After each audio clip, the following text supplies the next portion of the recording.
So hello guys, welcome back once again to crazy. मेरा नाम है Mitesh Bhardwaj. I have graduated from BITS Pilani last year only and I am helping the JEE aspirants throughout their JoSAA counselling since last 3 years. ठीक है, अगर आपको भी जोसा की काउंसलिंग चाहिए पर्सनलाइज, जिसका प्राइस है 599 रुपीज़, जिसमें आपको पर्सनलाइज काउंसलिंग मिल रही होगी, end to end counselling support मिल रहा होगा आपकी रैंक पे, आपकी कैटेगरी पे, आपके होम स्टेट के बेसिस पे जो प्रिफर्ड परफेक्ट लिस्ट होगी वो आपको बना के दी जाएगी। And it is a counselling by IITs and IITians and NITians personally doing this counselling for you. Right, अगर आपको देखना है, एनरोल करना है तो लिंक डिस्क्रिप्शन में एनरोल कर लीजिए।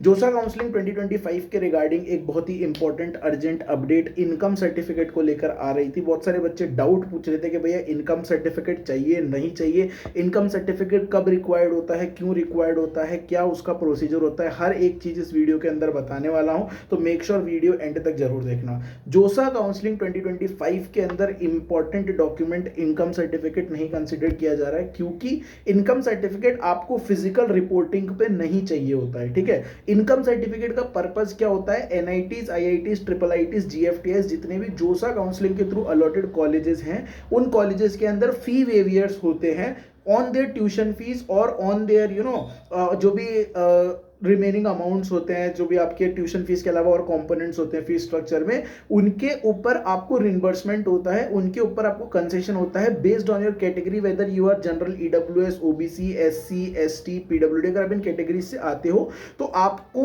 आपकी फीस में रिलैक्सेशन मिलता है। ठीक है, तो वो रिलैक्सेशन कैसे मिलता है? जब आप कॉलेज के अंदर एडमिशन लेने जा रहे होते हो, ठीक है, जब आप एडमिशन ले लेते हो उसके बाद आपको अपना इनकम सर्टिफिकेट कॉलेज के एडमिशन डिपार्टमेंट के अंदर सबमिट करना होता है टू शो कि मेरी फैमिली इनकम 5 लाख से कम है, या मेरी फैमिली इनकम 1 लाख से कम है, या मेरी फैमिली इनकम 6.5 लाख से कम है, जो भी गवर्नमेंट के रूल्स है उस अकॉर्डिंग। फिर वो उसको वेरीफाई करते हैं इनकम सर्टिफिकेट के थ्रू, और आपका जो भी रिमेनिंग अमाउंट आपने एक्स्ट्रा दे रखा होता है वो आपके रेस्पेक्टिव बैंक अकाउंट के अंदर क्रेडिट किया जाता है। हर कॉलेज का अलग अलग प्रोसीजर होता है, लेकिन जब आप फिजिकल रिपोर्टिंग कर रहे होंगे अपने respective NIT, IIT, IIIT, GFTI के अंदर, वहां आपको इनकम सर्टिफिकेट नहीं मांगा जाता है। हालांकि कुछ कुछ कॉलेजेस ऐसे देखे गए हैं लास्ट कुछ ईयर्स में जो कि फिजिकल रिपोर्टिंग में भी मांग लेते हैं। तो अगर कोई बच्चा EWS कैटेगरी का है, जनरल EWS का, OBC NCL का है, SC का है, ST कैटेगरी का है, तो वो अपना सेफर साइड के लिए इनकम सर्टिफिकेट बनवा करके रखे। इनकम सर्टिफिकेट आपका करंट फाइनेंशियल ईयर का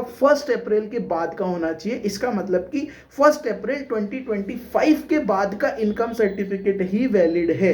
अगर 1 अप्रैल 2025 से पहले का इनकम सर्टिफिकेट है तो वो आपका वैलिड नहीं है, क्योंकि मार्च एंड में टैक्स फाइलिंग कंप्लीट होती है। उसके बाद पूरे ईयरली इनकम का कंप्यूटेशन किया जाता है, ग्रॉस टोटल इनकम कैलकुलेट करी जाती है, उसके बेसिस पे आपको इनकम सर्टिफिकेट इशू किया जाता है। तो वो 1 अप्रैल 2025 के बाद का ही होना चाहिए, जो एक प्रूफ होगा कि लास्ट फाइनेंशियल ईयर में आपकी फैमिली की, आपके फादर की जो भी अर्निंग मेंबर है उनकी टोटल इनकम कितनी थी, उनकी ग्रॉस टोटल इनकम कितनी थी, जो भी फैक्टर्स इनकम टैक्स रूल्स के अंदर आते हैं उसके अकॉर्डिंग। ठीक है, तो आपका करंट फाइनेंशियल ईयर 2025 यानी कि 1 अप्रैल 2025 के बाद का ही आपका वैलिड है इनकम सर्टिफिकेट। अगर आप प्योर जनरल कैटेगरी से हैं तो आपको डॉक्यूमेंट चाहिए इन इनकम सर्टिफिकेट, क्योंकि प्योर जनरल कैटेगरी में जो जेम कैंडिडेट है, जनरल इंजीनियरिंग मेल, उनको नहीं रिक्वायर्ड है, और pure general engineering female also, उनको भी नहीं रिक्वायर्ड है आपका इनकम सर्टिफिकेट, क्योंकि उनके लिए कोई कंसेशन एज सच नहीं है। ठीक है, हाँ, अगर आप जनरल में हो और आपकी फैमिली इनकम बहुत ही कम है, 1 लाख से भी कम है या 5 लाख से कम है, तो आपको जरूरत पड़ सकती है, बट इन जनरल नहीं रिक्वायर्ड रहता है जनरल कैंडिडेट्स को। EWS कैंडिडेट्स को, OBC NCL SC ST वाले बच्चों को इनकम सर्टिफिकेट चाहिए होता है। 1 अप्रैल 2025 के बाद का आपको बनवाना रहेगा। कोई भी डाउट रहता है इसके रिगार्डिंग तो कमेंट सेक्शन में कमेंट करके जरूर पूछिए। Have a nice day, love you all, bye, take care.